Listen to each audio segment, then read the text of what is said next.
ቤት ሀድጉ እባላለሁ። ኤርትራዊ ነኝ። 23 ዓመቴ ነው።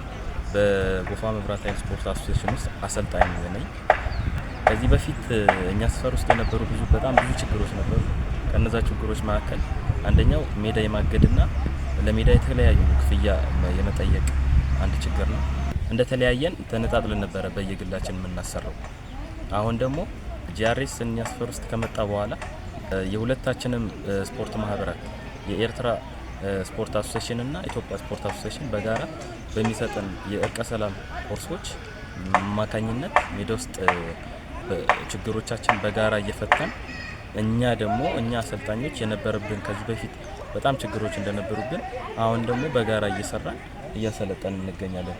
እነዚህ የምታዩቸው ልጆች ከዛ ፕሮጀክት አንፃር ለብቻ የነበሩ ተቀናጅቶ በጋራ የአንድነት መንፈስ ኖሯቸው እየሰሩ ይገኛሉ።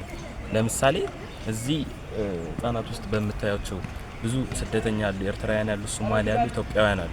እነዚህ ልጆች ማንኛውም ሰው መጥቶ እዚህ የመለየት ስራ ራሱ ቢሰራ የሚቸገር አይነት እዛ ድረስ ነው የደረሰው እና ይሄ ደግሞ የሆነው እንደ አሰልጣኝ እንደ ትላልቅ ሰዎች የጋራ ኮርሶችን በመስጠት አንድ ለማድረግ ሞክረዋል። ከዛም አንፃር እኛ እንደ ሁማኒቲ እንደ ሰውኛ ያው በሚያለያዩ መንገድ እንደተፈጠረ እዚህ ጋር በምናደርጋቸው እርስ በእርስ ኮሚኒኬሽን ዴይሊ በመገናኘት ፈተን እዚህ ጋር በአንድነት እየሰራን እንገኛለን። ለወደፊትም ለህፃናት ሴቶች እዛ ፕሮጀክት ውስጥ አካተተን ለመስራት እቅድ ይዘናል።